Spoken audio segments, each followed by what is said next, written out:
हाँ दोस्तों, यूट्यूब में आपका स्वागत है। मैं हूं आपका दोस्त राजू कुमार। दोस्तों, मैं आज आप लोग के बीच में एक न्यू टॉपिक को लेकर के आया हूं।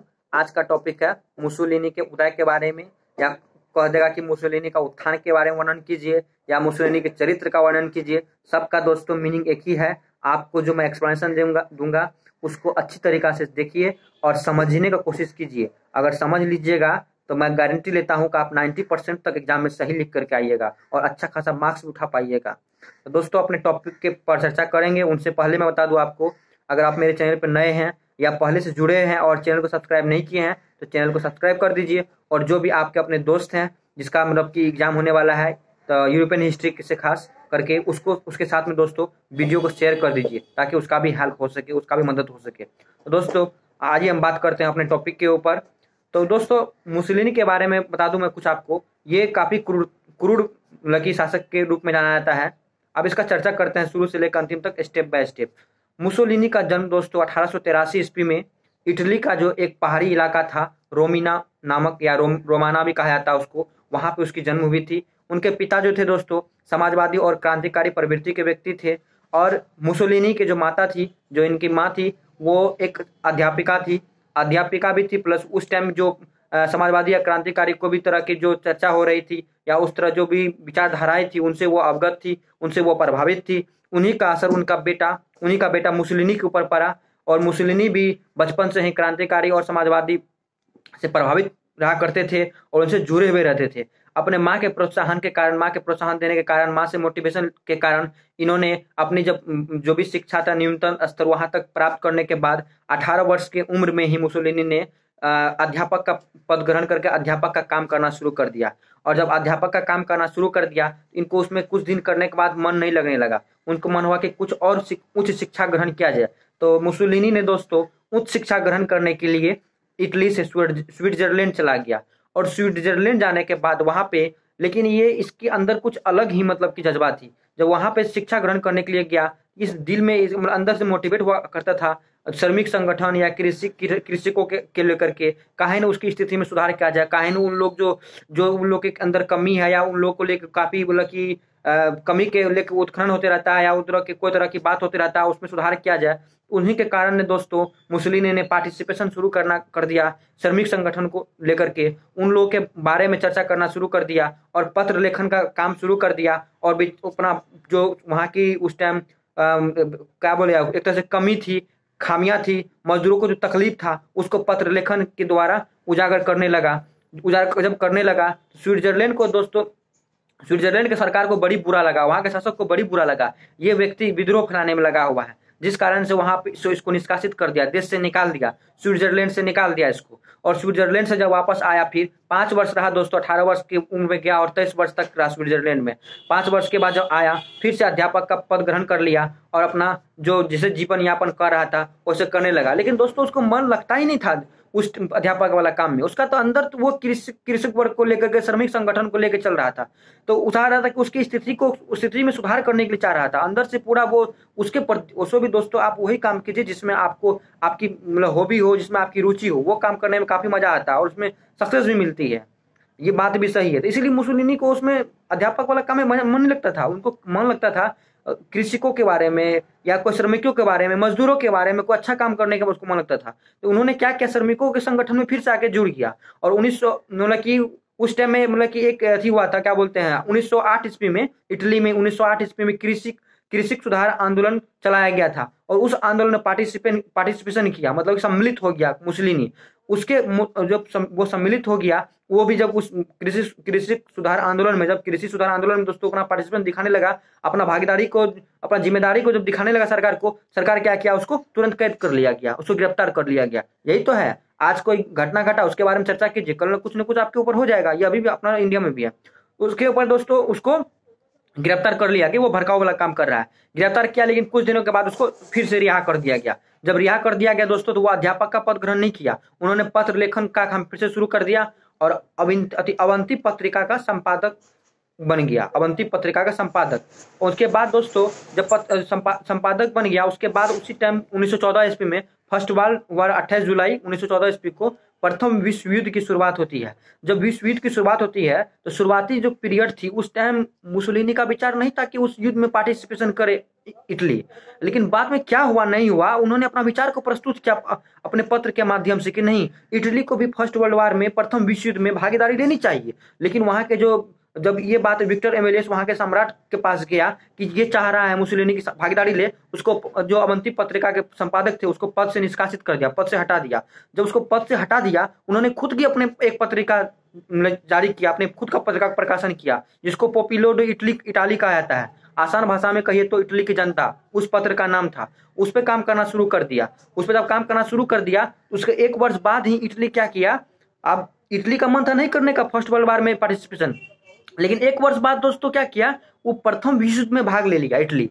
और जैसे ही भाग लिया, मुसोलिनी को मौका मिल गया, अब तो भाई हम अपना तो जो प्रतिभा है, मेरे अंदर जो योग्यता है वो तो दिखेबे करेंगे। और क्या क्या झट से मुसोलिनी ने क्या क्या ज्वाइन कर लिया प्रथम विश्व युद्ध में, एक सैनिक के रूप में इटली की तरफ से एक सेना के पद पर जा करके वो प्रथम विश्व युद्ध में शामिल हो गया। और 1915 ईस्वी में इटली में शामिल हुआ और 15 ईस्वी में मुसोलिनी सैनिक के रूप में घुस गया उसमें युद्ध में।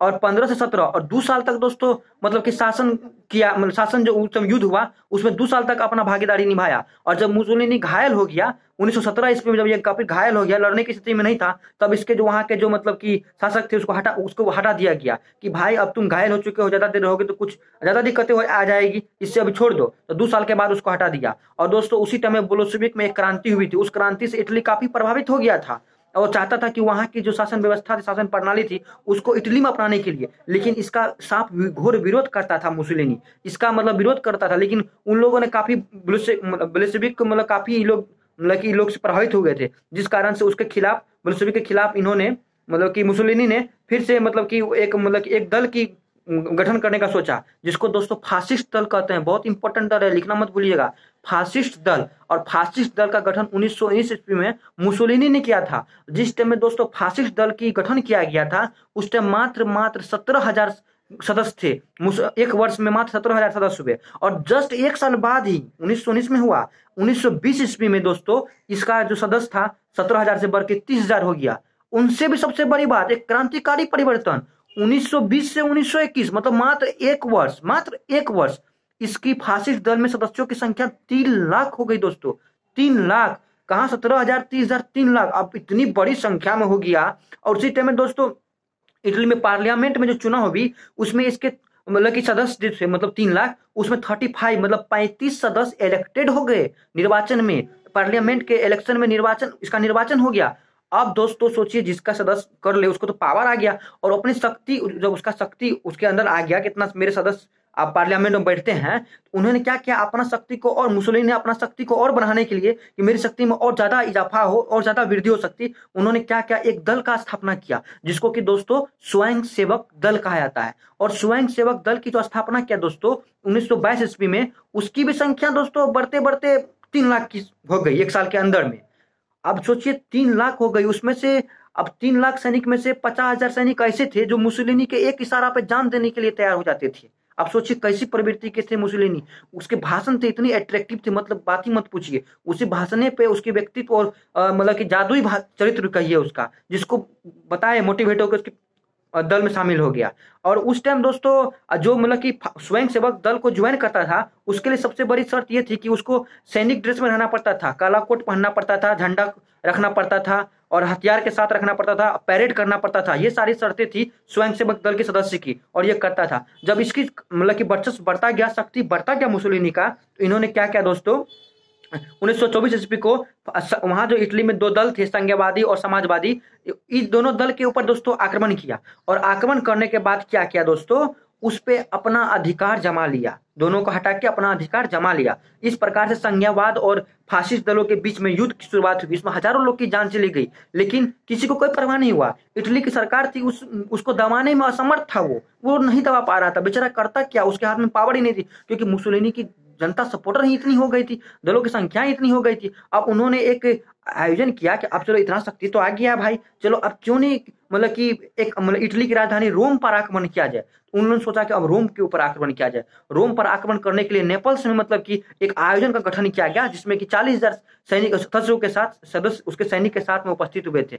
अब जब उस मतलब कि इटली पे आक्रमण रोम पर आक्रमण करने का सोचा, उसको मार्च ऑफ रोम भी कहा है, इतिहासकार उसको मार्च ऑफ रोम कहा है। इससे सरकार भयभीत हो गया और सरकार ने इटली के उस टाइम शासक थे विक्टर एमुल्सन, उसको मतलब कि बोला जाके रिक्वेस्ट किया, आप कुछ कीजिए नहीं तो अनर्थ हो जाएगा, रोम पर आक्रमण करने के वाला है, अपना सैनिक व्यवस्था शासन को प्रणाली को शुरू कीजिए। लेकिन एमुल्सन बेचारा क्या उसके सामने में कहां से टिक पाता, उन्होंने उसकी बात को अस्वीकार कर दिया, नहीं स्वीकार किया सरकार की बात को, और इस प्रकार से ऊपर से सपोर्ट ही कर दिया एमल्सन, उसको आमंत्रित किया मुसोलिनी को, आइए और मंत्रिमंडल को एकदम ले लीजिए दोनों हाथ में, ऐसे मतलब बुलाया वो एमल्सन मुसोलिनी को। और उस टाइम जो प्रधानमंत्री इतना अत्याचार देखा, जो इटली का प्रधानमंत्री था, उन्होंने क्या किया, अपना पद से इस्तीफा दे दिया तो मंत्रिमंडल खाली हो गया। जैसे आया मुसोलिनी अपना पूरा मंत्रिमंडल को एकदम बना बनाया मंत्रिमंडल इसको मिल गया, और मिल गया तो पद पे जाकर आसीन हो गया, और आसीन होने के बाद पूरा मंत्रिमंडल इसके हाथ में हो गया, अपने सदस्य को सबको इलेक्टेड कर दिया और खुद को प्रधानमंत्री बना दिया। अब सोचिए मुसोलिनी प्रधानमंत्री बन गया,